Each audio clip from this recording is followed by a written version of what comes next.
Today I would like to talk to you about your first steps towards gardening naturally, towards organic gardening. So what do you need to do to start off your garden on the natural gardening road? If that sounds interesting to you, then keep on watching.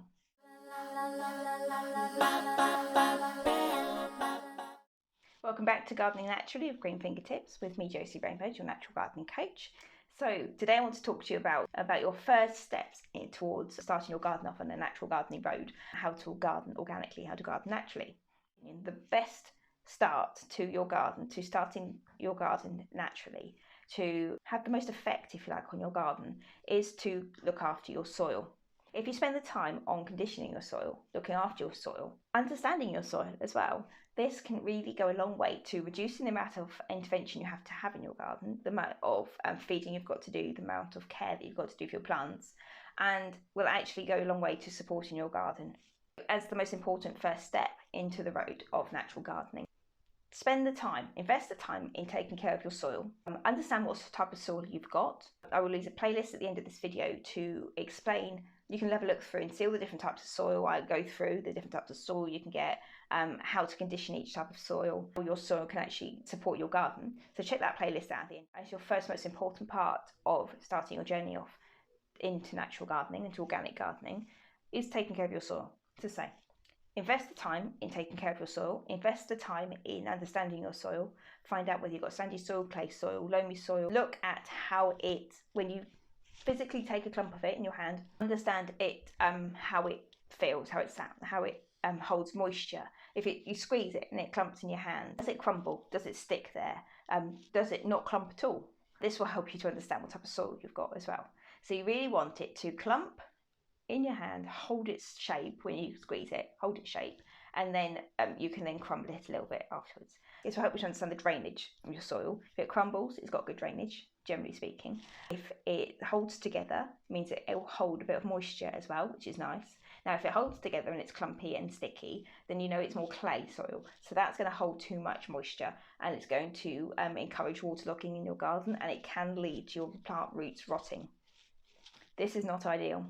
Whereas sandy soil, on the other hand, the other extreme, water, it's very free draining. It holds holds minimal nutrients because it will just run, it gets rinsed through and leached out every time it rains. So it's very hard to condition.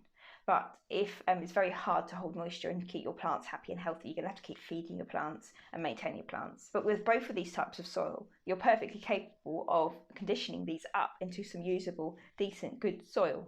So, as I say, check the playlist out at the end and you'll find out how to condition each type of soil.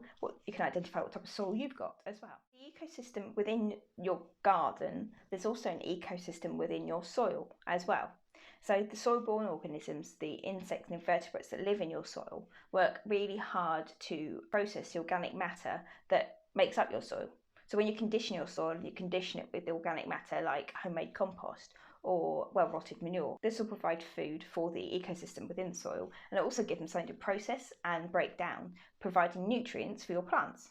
So you've got your supporting the ecosystem in soil, which is supporting your plants. You're supporting your plants as well by providing the food for them, and you are protecting them from pests and disease, which is what the ecosystem also does. So there's all sorts of things going on there just by investing the time in the soil, taking care of it, conditioning it and protecting it. This is providing a whole load more support than what you actually realise. So for your first step into natural gardening, don't worry about what plants you've got to plant, how to make feeds and how to make pesticides and things. You want to be starting off by investing the time and taking care of the soil. You can cover the rest of it as you go through. If you are interested in learning more about these natural gardening methods, about how to make your own feeds, how to make your own pest control and how to condition the soil, you might be interested in joining me in the Natural Gardeners membership. This is my paid membership that I offer to help gardeners learn to grow and support their gardens naturally, to reduce the reliance on chemical supplements and to use natural methods of support instead. If you're interested in joining, or if you're interested in learning more, click the link in the description below and you'll find out more from there. If Forget to give this video a thumbs up to help the YouTube algorithm to show my videos to more people. Spread the word of natural gardening. Check out this video right here, which will be my playlist for everything soil related. So you can check that out. So all the soil care playlist is right here. And if you would like to see more videos from myself, from Gardening Naturally with Green Fingertips, click the subscribe button right here and you'll see my videos as I come out each week. And I will catch you in my next video. See you later.